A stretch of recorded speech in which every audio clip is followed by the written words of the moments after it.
Hello friends, welcome to my channel Missi classes for maths. आज की video में हम क्लास 7 के मैथ्स के एक्सरसाइज 5.1 के क्वेश्चन नंबर 8 से डिस्कस करेंगे। हमने क्वेश्चन नंबर 7 तक पहले डिस्कस कर लिया। अगर आपने वो वीडियो नहीं देखी है तो आप मेरे चैनल पे देख सकते हैं, और अगर आपको वीडियो पसंद आती हो तो मेरे चैनल को जरूर सब्सक्राइब करें। चलिए स्टार्ट करते हैं क्वेश्चन नंबर 8 से। An angle is greater than 45 degree. Is its complementary angle greater than 45 degree or equal to 45 degree or less than 45 degree? Question हमसे पूछता है कि एक एंगल है वो ग्रेटर देन है 45 डिग्री। अब आपको क्वेश्चन में ये नहीं बताया है कि कितना है, तो आप कुछ भी लेके बनाना शुरू कर दो क्वेश्चन। ठीक है, तो हम लेट कर लेते हैं question number 8। Let the angle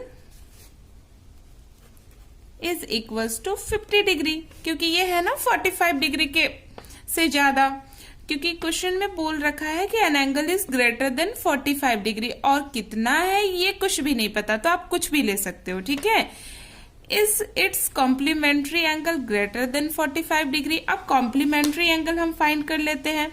complementary angles होते क्या है? कॉम्प्लीमेंट्री एंगल्स,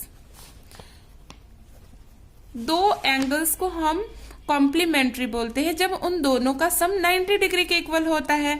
जब एक एंगल 50 डिग्री है तो आप इसमें कितना डिग्री एंगल ऐड करोगे कि ये 90 डिग्री के इक्वल हो जाए? 40 degree.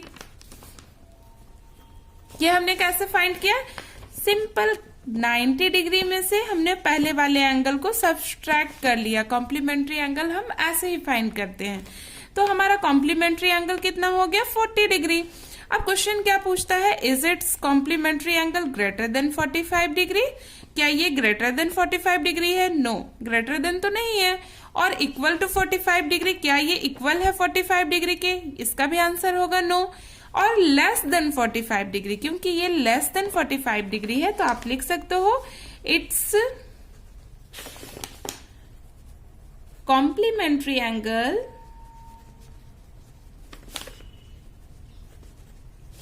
is less than 45 degree. अब आप सोच रहे होगे कि हमने 50 डिग्री क्यों लिया? आप कुछ भी ले सकते हो, आप 60 डिग्री लेके रखो, क्योंकि क्वेश्चन में क्या दे रखा है? Greater than 45 degree. आप कुछ भी ले लो। हाँ, और 90 डिग्री के कम लो, क्योंकि कॉम्प्लीमेंट्री एंगल बनाना है आपको, तो दोनों एंगल का सम 90 डिग्री के इक्वल होना चाहिए। तो ये रहा क्वेश्चन नंबर 8। अब हम चलते हैं क्वेश्चन नंबर 9 में। इन द एडजॉइनिंग फिगर, हमें क्वेश्चन में एक फिगर दे रखा है और हमें क्या बोलता है? Is angle 1 is adjacent to angle 2। अब एडजेसेंट तो हमें नहीं पता है कि एडजेस्टिंग एंगल होते क्या है, तो चलिए सबसे पहले हम क्लियर कर लेते हैं कि एडजेसेंट एंगल्स क्या होते हैं।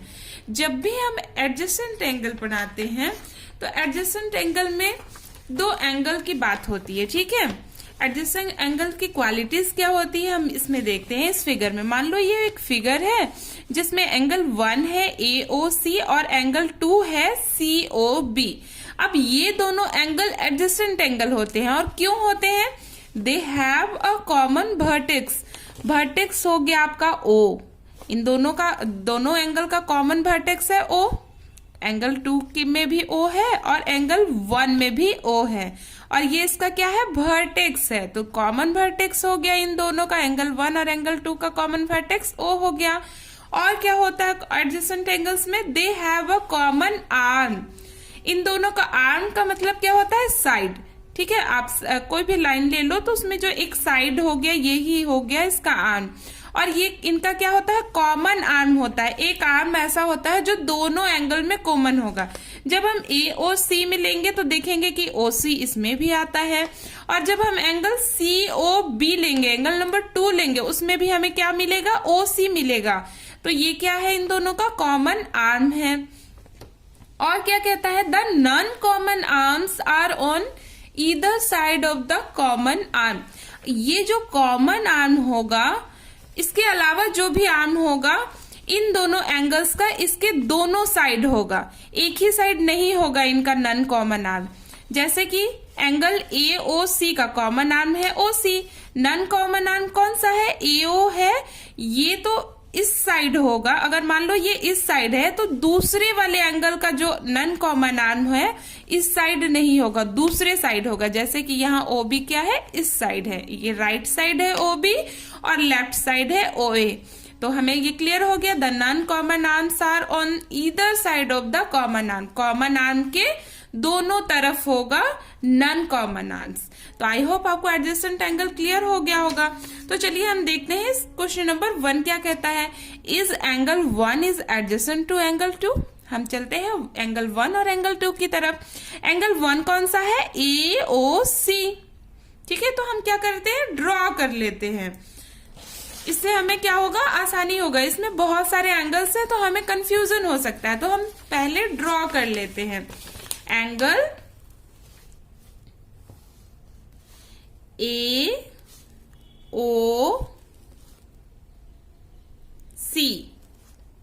और ये एंगल नंबर 1 है। दूसरा क्या है, एडजेसेंट टू एंगल 2। अब एंगल नंबर 2 कौन सा है, एंगल COE। बस यहां E आ जाएगा और ये हो जाएगा एंगल नंबर 2। अब एडजेसेंट एंगल है या नहीं, इसके लिए हम क्या देखते हैं कि कॉमन आर्म होना चाहिए। इनका क्या होना चाहिए, दे हैव अ कॉमन वर्टेक्स। हम पहले देखते हैं कॉमन वर्टेक्स है क्या, है O है इनका कॉमन वर्टेक्स। और क्या होता है, दे हैव अ कॉमन आर्म, उनका कॉमन आर्म होना चाहिए। यहां भी है एक कॉमन आर्म, वो क्या है, OC। ठीक है, एंगल 1 में भी OC है और एंगल 2 में भी OC है, तो कॉमन आर्म वाला क्राइटेरिया भी पूरा हो गया। अब क्या बोलता है कि the non common arm is on the either side of the common arm. Common arm OC है और उनके दोनों तरफ नॉन कॉमन आर्म होना चाहिए। ये भी फुलफिल करता है क्योंकि OE राइट साइड है और OA लेफ्ट साइड है OC के। तो ये क्या होगा, इसका आंसर क्या हो जाएगा, यस। ठीक है, क्वेश्चन नंबर 9 का 1 क्या हो जाएगा, yes. Angle 1 and angle 2 are adjacent angle. अब देखते हैं क्वेश्चन नंबर 2 क्या कहता है, is angle AOC adjacent to angle AOE। अब हम इसमें ढूंढते हैं एंगल AOC, एंगल नंबर 1 होगा, तो हम पहले ड्रॉ ही कर लेते हैं। क्वेश्चन नंबर 2 हम इसलिए ड्रॉ कर रहे हैं क्योंकि हमें कोई कंफ्यूजन ना हो। ठीक है, एंगल AOC और ये क्या है, एंगल नंबर 1 है। और क्या, कौन सा एंगल है, is adjacent to angle AOE।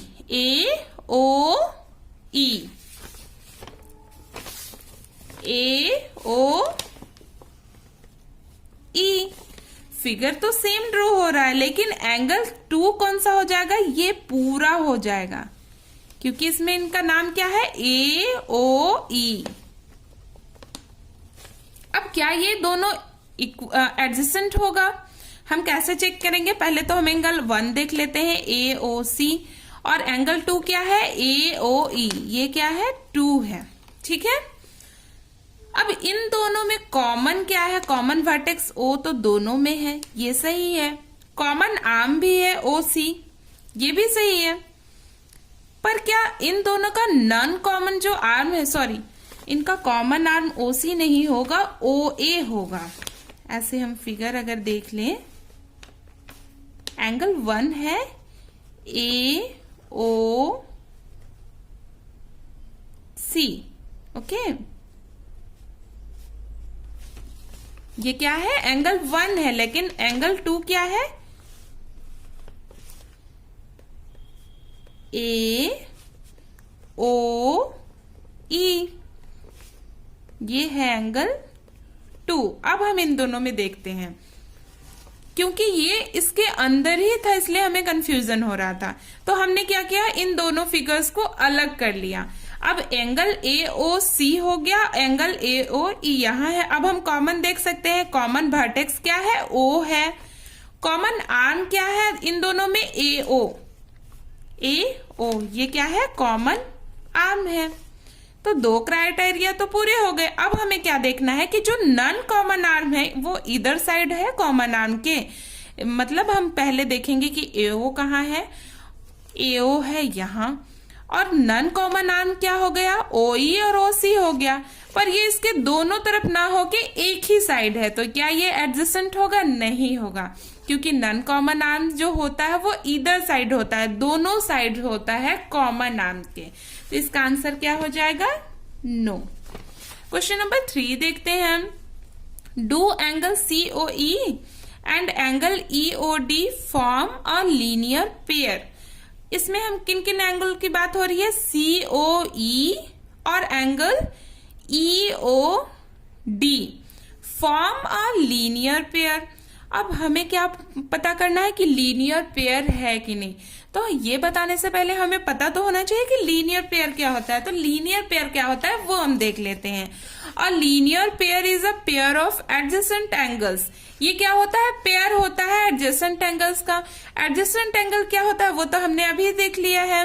Whose non common sides are opposite rays. यहां भी बात हो रही थी नॉन कॉमन साइड्स की और यहां भी बात हो रही है नॉन कॉमन साइड्स की, पर इसमें नॉन कॉमन साइड्स क्या होता था, दोनों तरफ होता है था कॉमन आर्म के, बस यही फुलफिल करना था।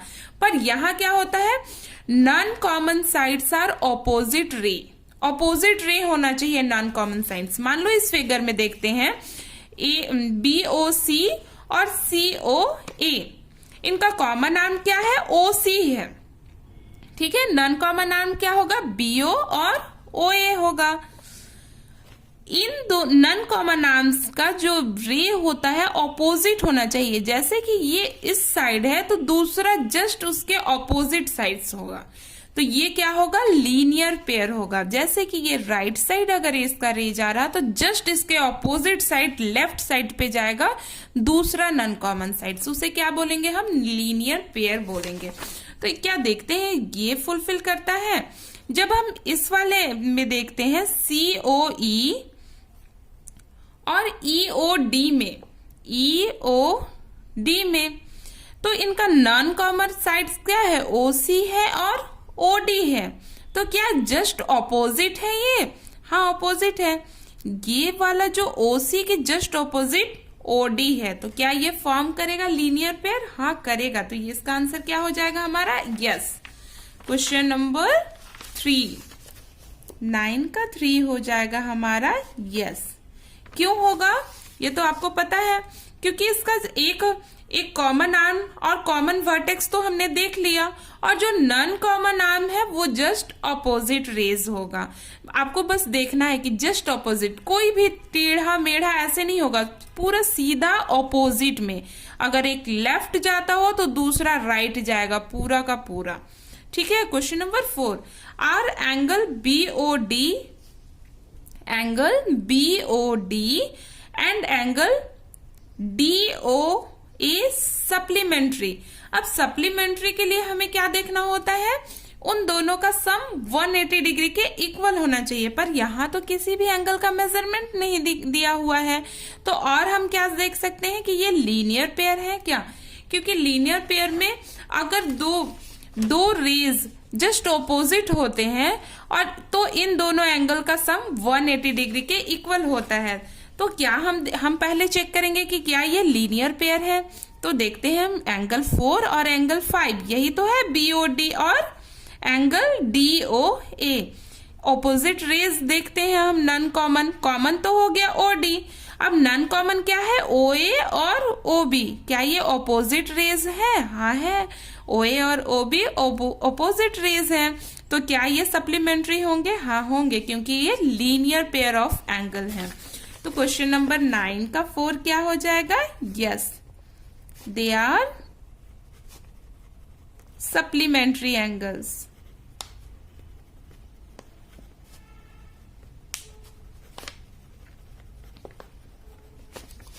ओके।